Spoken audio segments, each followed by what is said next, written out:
না শরীরের সৌন্দর্য, না পোশাকের সৌন্দর্য। নারীর সবই সুন্দর, নারীর হাসিও সুন্দর, নারীর দেহও সুন্দর, নারীর পোশাকও সুন্দর, নারীর কাপড়ও সুন্দর, নারীর সবই আকর্ষণীয়। অতএব আল্লাহ বলছেন এই আকর্ষণ পুরুষের চোখে আমি দিয়েছি। যুইয়িনা লিন-নাস হুব্বুশ শাহাওয়াত মিনান নিসা। আল্লাহ বলছে এই পৃথিবীর যত কিছু আকর্ষণীয় আমি বানিয়েছি, তার মধ্যে 1 নম্বরে নারীর প্রতি আকর্ষণ আমি বানিয়েছি। প্রথম আকর্ষণ। এই সুতীব্র আকর্ষণ যদি না থাকতো তো স্বামী স্ত্রীর সম্পর্ক হতো না, আর স্বামী স্ত্রীর এই সম্পর্ক না হলে মানব প্রজন্ম এই পর্যন্ত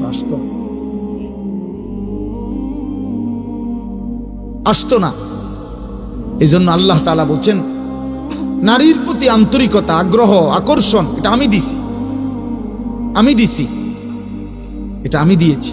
অতএব আমি এটাকে নিয়ন্ত্রণ করতে বলেছি, আমি হুকুম করেছি, আমি দিলাম, আমি নিয়ন্ত্রণ করতে বলি।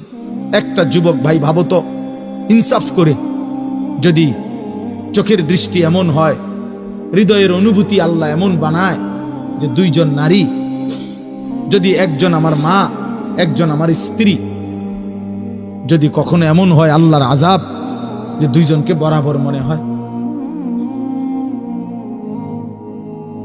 2 জনকেই মা মনে হয় অথবা 2 জনকে স্ত্রী মনে হয়, তখন কি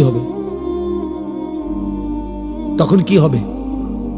রব বলে বান্দা তোমার যদি বিবেক থাকে তো তুমি ভাবো তো 1 মিনিটের ব্যবধানে 30 সেকেন্ড ভাগ করো, 2 ভাগ, 60 সেকেন্ডকে তুমি 30 সেকেন্ডে ভাগ করো। 30 সেকেন্ড মায়ের দিকে তাকাও, আমি আল্লাহ 30 সেকেন্ড মায়ের প্রতি যেই ভালোবাসা শ্রদ্ধা তোমার হৃদয়ে দেব, স্ত্রীর প্রতি সেটা না। পরের 30 সেকেন্ড স্ত্রীর মধ্যে দেখো, তার প্রতি যেই ভালোবাসা যেই চাহিদা ওটা মায়ের মধ্যে না। মাত্র 30 সেকেন্ডের ব্যবধানে আমি যে হৃদয় বদলে দিলাম, মায়ের প্রতি একরকম আগ্রহ, স্ত্রীর প্রতি ভিন্ন রকম আগ্রহ, এটা যিনি করছেন তিনি আমি আল্লাহ। আমি যদি এটা না করতাম বান্দা, কি হতো?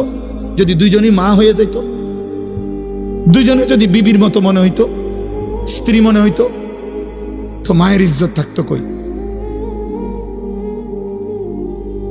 2 জনই মা হইলে স্ত্রীর ভালোবাসা মিলতো কই?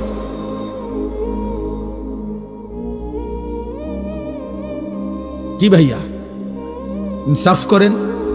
নওজোয়ান, কার চোখে নাফরমানি করো?